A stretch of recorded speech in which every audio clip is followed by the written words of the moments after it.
দোকান দিয়ে বসে আছে, সে কি চাবে কখনো এই দেশে নামাজ কায়েম হোক? চাবে ওরা? চাবে না।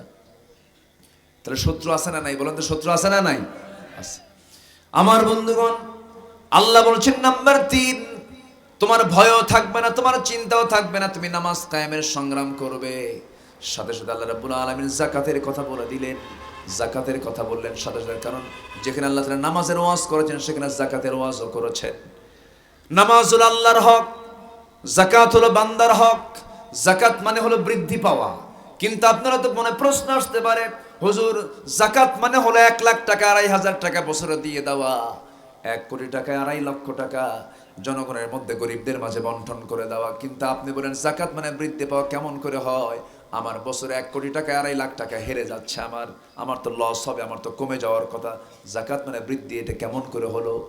কিন্তু আল্লাহ তাআলা বলছেন যাকাত মানে বৃদ্ধি পাওয়া। কেমন করে দেখেন, বড়ই গাছ যারা আবাদ করেন, বড়ইয়ের ফলন যারা আবাদ করেন, বড়ই গাছ যারা লাগান, বড়ই গাছের যখন ফলনটা আসে, বড়ইটা আপনি গাছ থেকে পারলেন, এর পরবর্তী বছর যখন আপনি ফলন যদি আপনি বাড়াতে চান, বড়ই গাছের ডাল রাখা দরকার না কাটা দরকার? কি রাখা দরকার না কাটা দরকার? কাটা দরকার। আপনি যদি না কাটেন, ফলন তেমন পাবেন না, ফলন হবে না। বড়ইয়ের ফলন পাওয়ার জন্য যেমন ওই বড়ই গাছের গোড়া পর্যন্ত ডালগুলো কাটতে হয়, ছাড়তে হয়, ঠিক তেমনি আপনার সম্পদকে বৃদ্ধি করার জন্য সম্পদের গাছ স্বরূপ ওই যাকাতের টাকা দিয়ে দিলে আপনার সম্পদটা পিউরিফাই হয়ে যায়। যাকাতটা দিলে পরে আপনার সম্পদটা বরকতময় হয়ে আল্লাহ তাআলা সম্পদ বরকতে বাড়ায় দেন। জোরে কোন সুবহানাল্লাহ। আমার দেশে যদি যাকাত আদায় হতো 4,500 ইউনিয়ন, প্রায় একটু কম বেশি হবে, এক্সাক্ট সংখ্যাটা আমার মনে নাই এই মুহূর্তে, যদি কেউ জানেন বলতে পারেন।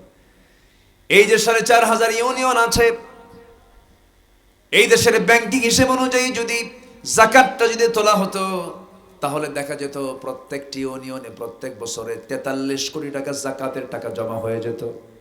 কত কোটি? 43 কোটি।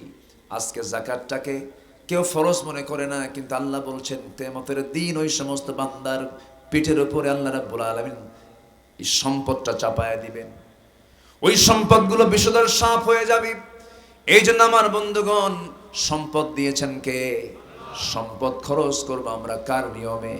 আল্লাহর নিয়ম। আল্লাহ বলছেন এই 4টা কাজ তুমি করবা, এই 4টা কাজ করলে আমি আল্লাহ নিজে ওয়াদা করছি, আমি তোমাকে সীমাহীন পুরস্কার দিয়ে দেব, এবং তোমার জীবন থেকে চিন্তা এবং ভয় সবকিছু আমি আল্লাহ দূর করে দেব। জোরে কোন সুবহানাল্লাহ। আরো জোরে বলি সুবহানাল্লাহ। আমার বন্ধুগণ, এই দুনিয়া ছেড়ে আমিও যাব, আপনিও যাবেন। সেকেন্ড আয়াতে আল্লাহ রাব্বুল আলামিন এবার ইমানদারকে ডাক দিয়ে বলছেন, আমাকে বেশি করে ভয় করে, তবে একটা কথা জেনে রেখে দিও, সুদের কাছে যাবা না। আগে বলছেন যাকাতের কথা, এবার বলতেছেন কিসের কথা? সুদ তো শাহজাদপুরে নাই। হ্যাঁ, সুদ কি শাহজাদপুরে আছে? আছে। এই সময় কি উঠবেন না? উঠলে ভাববো এটাই সুদ খায়। বসেন। আমি জানি আপনারা ক্লান্ত হয়ে যাচ্ছেন, কিন্তু আমি ক্লান্ত হচ্ছি। কারণ কথা তো, দিনে জুমার খুতবা ছিল ঢাকায়, জুমার নামাজ পড়ে বের হয়েছি। গতকালকে মাহফিল ছিল আমার রাজশাহীতে, সেই রাজশাহী তানোর মাহফিল করে সোজা চলে গেছে ঢাকায় জুমা। সেখানে প্রায় 15-20 হাজার মুসল্লি জুমার নামাজে থাকে। সেই জুমার নামাজে যেতে হয়, এই মানে ছোটখাটো মাহফিল। এরপর আবার এখানে চলে আসছি। একটু আয়াতের শুধু একটা ফিনিশিং দিয়ে আমি শেষ করে দেব, আর একটু সময়। কোনো আপত্তি নাই তো? জি, আলহামদুলিল্লাহ বলে। সুদ ফজর পর্যন্ত থাকবেন?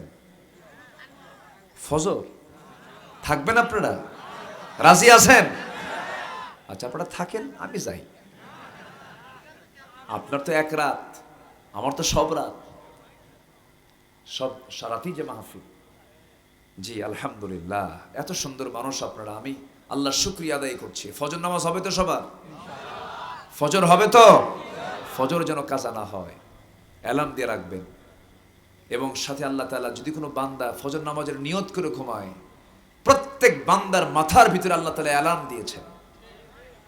নিয়ত করে ঘুমালে, সে অ্যালার্ম দিয়ে ঘুমালে ওই আল্লাহ নিজেই তাকে জাগায় দেয়।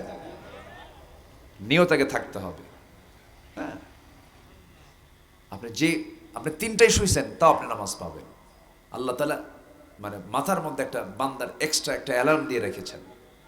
ওই অ্যালার্মটা দিয়ে আমি যদি ঘুমাই, নিয়ত যদি থাকে, আল্লাহ তাআলা তাকে জাগায় দেন। আল্লাহু আকবার বলেন। আর যদি মনে করে আল্লাহ শুইলাম, দেখি কি আছে কপালে, এরকম আছে না নাই বলেন? আছে। ইমানদার চিন্তাহীন হয় না চিন্তাশীল হয়? বলেন, ইমানদার কি হয়? চিন্তাশীল। তার প্রত্যেকটা কাজ হবে চিন্তার মধ্য দিয়ে। সম্মানিত ভাইয়েরা, তাহলে সুদ হালাল না হারাম? আসতে হবে, সুদ হালাল না হারাম? সেই সুদ কি শাহজাদপুরে নাই? আছে না নাই? হাসি কিন্তু সুদ খায়, আছে। দাড়িওয়ালা কিন্তু সুদ খায়, আছে। নামাজি কিন্তু সুদ খায়, আছে। কিন্তু কোনোদিন কি শুনছেন যে বিশিষ্ট সুদখোর অমুক? দেখছেন লেখা আছে কোথাও? কিন্তু হাজি সাহেবের নামের আগে যদি হাজি না লাগা, মন খারাপ করে। 7.5 লাখ টাকা খরচ করে হজ করে আসলো, হাজি কও না কেন? ধমক মারে। হাজি বলো, ঠিক আছে হাজি তো বললাম, তুমি যে সুদ খাও, তাহলে কি লিখবো?